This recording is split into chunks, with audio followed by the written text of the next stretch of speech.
Na aula passada a gente falou sobre a sacerdotisa e na aula anterior sobre o mago. Hoje nós vamos falar sobre os dois juntos, né? E fazer um fechamento aqui sobre esses dois arquétipos. Então nós estamos fazendo um estudo baseado no livro A Chave Mitológica para Compreender a Estrutura Simbólica Oculta nos Arcanos Maiores, por Rajo Banzhaf. Na minha opinião, um dos que teorizam bem, né? Fora o livro aí do Jung, né? Sobre as cartas do tarô. Bom, vamos lá falar sobre o trabalho dele, né? O mago e a sacerdotisa, os pais celestiais. Tá, vamos ler o texto dele aqui e aí a gente vai fazer um fechamento aqui. É típico que os heróis clássicos tenham dois pares, um par celestial e um terreno. Essa imagem é conhecida em vários mitos, cujos heróis, filhos de grandes deuses, eram criados por pais terrenos.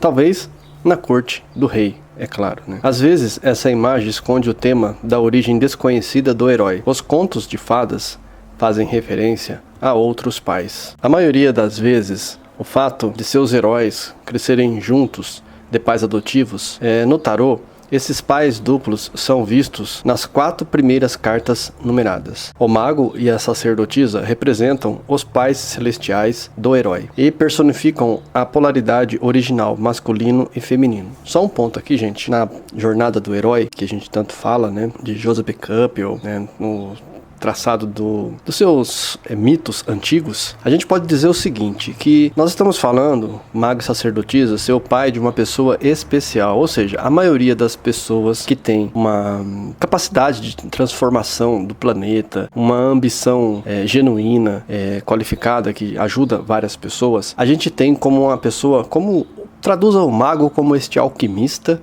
essa pessoa que faz os experimentos da vida, que aprende com seus próprios erros. A sacerdotisa, a principal peça de atração, claro que mantém este mago ligado a ela, né, este alquimista. E no fundo, ela é a grande alquimista pelos poderes que a gente já colocou e salientou aqui, né, poder de recepção. Esse mago precisa dessa ligação com uma pessoa que tenha alta capacidade de recebê-lo, né, de entendê-lo, de senti-lo. E a sacerdotisa é a única que é capaz disso. Então vamos continuar aqui. O mago e a sacerdotisa representam os pais celestial do herói e personificam a polaridade original masculino e feminino. No âmbito celestial, ou seja, o mundo das ideias, sempre que falarmos aqui masculino e feminino, estaremos indicando não a divisão de papéis ou soma de caracteres masculino e feminino, mas apenas o significado simbólico desses conceitos. O masculino arquetípico, juntamente com o feminino arquetípico, são a expressão dos dois princípios primordiais, que tal Yin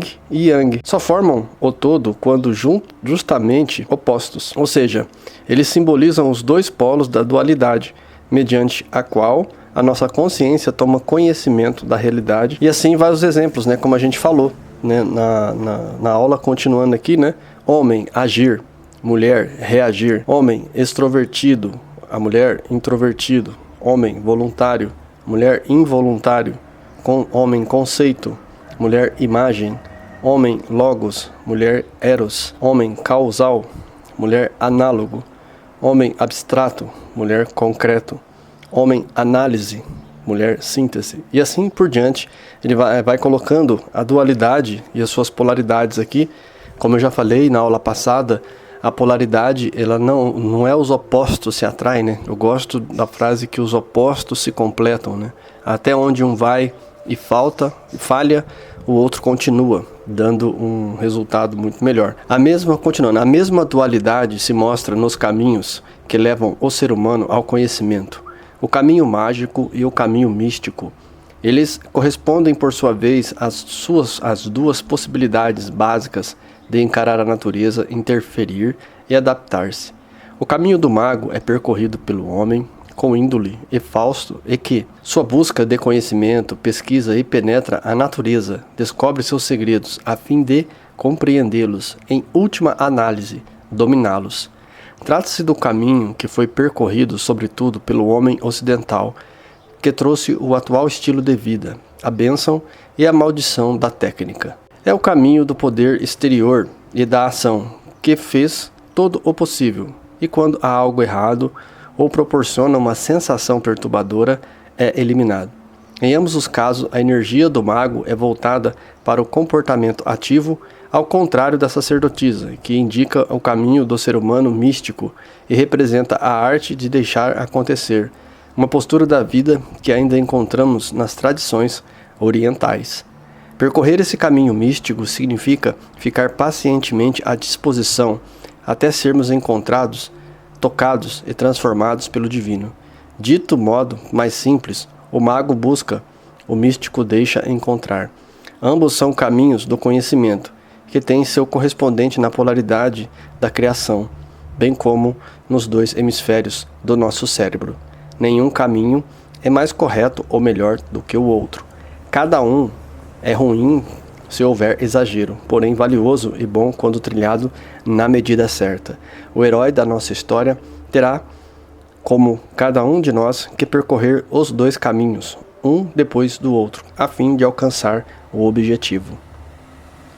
Gente, aqui é interessante que a gente coloca à disposição aqui de a palavra equilíbrio, ela vem muito a calhar, porque também, se você só for aquela pessoa que deixa esperar, deixa a vida acontecer, vai ser ruim.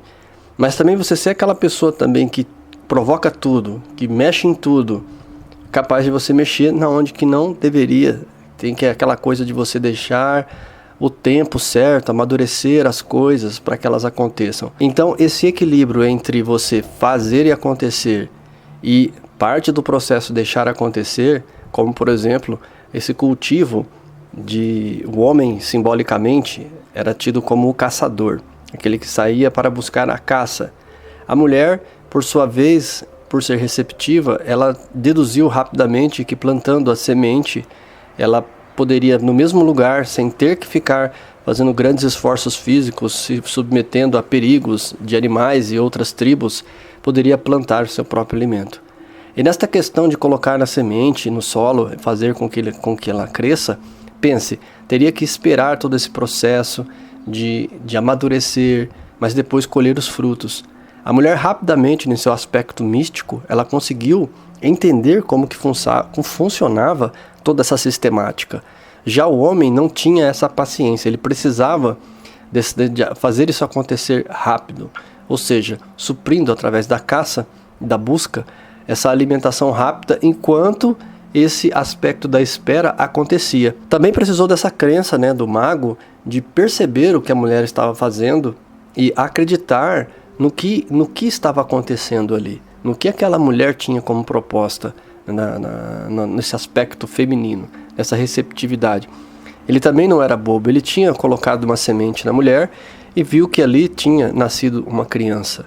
Então, quando a mulher faz isso no solo, ela é algo intuitivo do ser humano antigo, mesmo sem aquele conhecimento técnico, como o texto diz aqui, que ele da mesma forma ajudou o homem, ajuda até hoje, e ele também é a maldição, Então, o equilíbrio também está nesse uso da tecnologia hoje.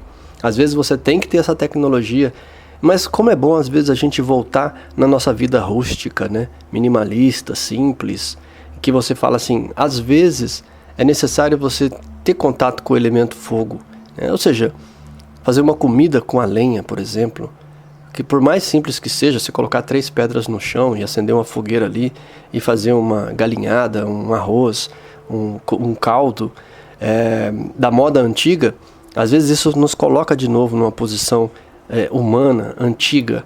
Então é um exercício muito importante, a gente está às vezes voltando às nossas raízes, Então, veja, a gente encontra aqui no mago e na sacerdotisa a proposta de equilíbrio, ou seja, você fazer acontecer e às vezes, fazer a coisa, deixar a coisa acontecer, amadurecer, O mago personifica o princípio ativo, criativo, Ele representa a consciência solar que ilumina as coisas e busca clareza e que é inequívoco. A sacerdotisa, como polo oposto do mago, a sacerdotisa personifica o princípio passivo, receptivo.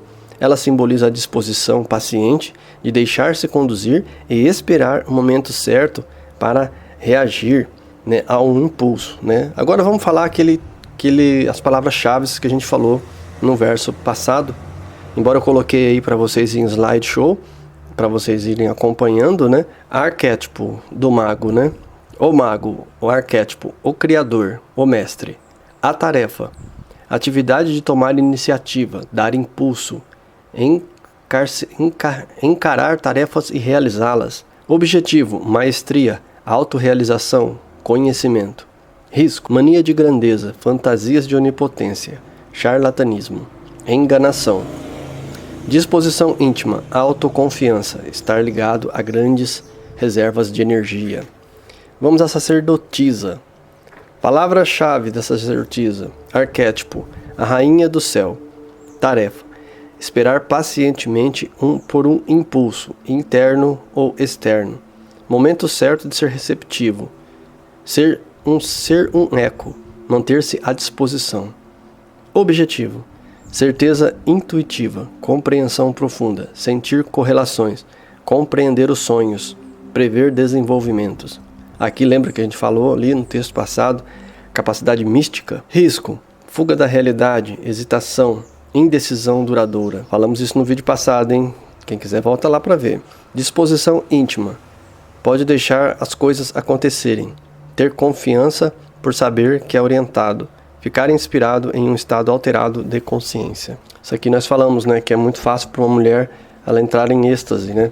E seja numa relação sexual, seja num ritual, muito mais fácil para ela, que é mais mística do que o mago, né? Bom, concluindo aqui, o fato do mago talvez não ser um charlatão, mas uma força muito valiosa voltada para objetivos mais elevados, é constatado por rosas vermelhas, amor divino, e por lírios brancos, pureza da alma. Então, gente, aqui já falamos de 2 arquétipos, né? Por que engraçado que o professor Hélio Couto, ele usa muito o lírio branco, né? Você sabia o que significava o lírio branco? Às vezes eu estou falando rápido aqui, muita informação, e você não pega, né? E aqui ele fala lírio branco, pureza da alma, tá? Quando você vê um lírio branco, alguém perguntar qual arquétipo, eu estou precisando de paz, né? Minha vida está muito agitada. Trabalhe com lírios brancos, plante, cultive lírios brancos, tenha quadro de lírios, pinte a casa na cor desses lírios. Ou seja, coloque isso na sua vida, né? A pessoa que quer trazer essas coisas. E, claro, né? Rosas vermelhas, o amor divino. Onde é que você vê rosas vermelhas, gente? Vocês sabem? Por que chama aquela ordem mística, né? A rosa cruz, né? Tem o símbolo da cruz com as rosas, né? O que significa aquelas rosas? Amor divino, gente.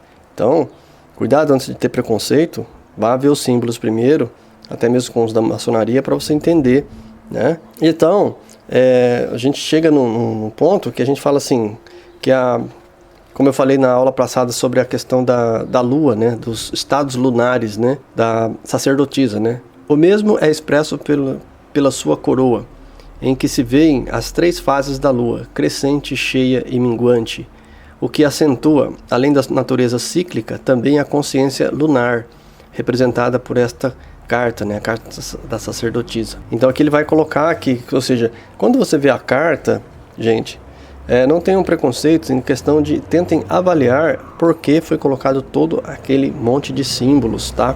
Assim como eu falei agora de pouco antes, cuidado com o preconceito, desculpa o barulho do caminhão aí, tá?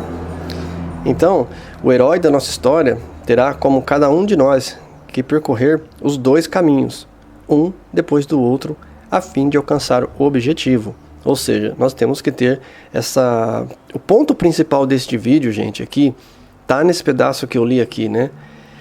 Onde você vai ter que achar o equilíbrio do masculino e do feminino dentro de você, para não ser só esse místico, né?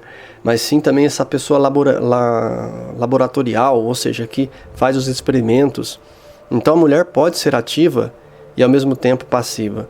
E o homem também pode ser ativo e ao mesmo tempo passivo. Temos os 2 dentro de nós. É claro que você vai tentar viver o homem, a sua essência masculina, no máximo do auge possível, da masculinidade. E a mulher da feminilidade, ou seja, do ser feminino, tem que buscar o máximo disso para entender essas diferenças e saber o quanto é poderoso esses aspectos que existem dentro de nós, né? Então, a sacerdotisa que indica o caminho do ser místico e representa a arte de deixar acontecer, né? Como eu falei, mas esse deixar acontecer vem depois de uma ação, que é essa ação de fazer algo deliberado, ou seja, programado, que eu faço algo para que possa acontecer algo, né? Então, gente, acredito aqui que vocês tenham compreendido o básico, né, desses dois arquétipos que vão estar, de certa maneira, trazendo não só esses contos de fadas que as pessoas falam, da mitologia, elas são recheadas de significados. Os autores do passado, que foram colocando essas histórias, foram enchendo desses símbolos, como a rosa vermelha, o lírio, tudo ali junto, indicando amor divino, paz do espírito, que uma coisa vai levar a outra. Então, o nosso caminho do herói hoje, moderno, na minha opinião, é o fato da gente buscar esse equilíbrio e trazer isso para a nossa vida. E isso, gente, qualquer mago tem que trazer os resultados para a sua vida. Ou seja, se os resultados não estão sendo bons, é porque o que está sendo feito anteriormente, como um cálculo matemático, não está sendo bom. Temos que modificar o aspecto anterior para entender os resultados do agora. Para que a gente mude agora e no amanhã a gente tenha. Veja só, por exemplo, qualquer investimento numa boa empresa, no mercado de ações, por exemplo, ao longo, depois de 10 anos, você colhe frutos maravilhosos. Claro, desde que a empresa seja boa, não seja uma, né, empresa ruim. Mas assim, você pega, por exemplo, empresas que vêm lá de trás, que uma pessoa investiu, você abre no Google, põe o nome dessa ação e põe 5 anos atrás. Você vai ver o tanto que ela subiu, o tanto que ela triplicou o seu valor. E esse investimento também você traz ele para dentro de você. Algumas coisas que você treina, que você vai tentando fazer, você sabe que o que você está fazendo e aquilo vai ter um resultado maravilhoso. Leia um livro por mês, por exemplo, ou a cada 6 meses um livro, o que você conseguir, como o Hélio Couto diz, né? Leia livros difíceis, tente ler livros complicados, né? Com certeza você tem que jogar sua mente para uma parte superior. E aí todos os problemas que você olha no dia a dia se tornam tão pequenos que você fala, isso aí não significa nada, né? Porque sua mente já está superior àquilo. Antes não, antes aquilo era o fim do mundo para você. E agora não. Serenidade profunda em seu coração, eu me torno você.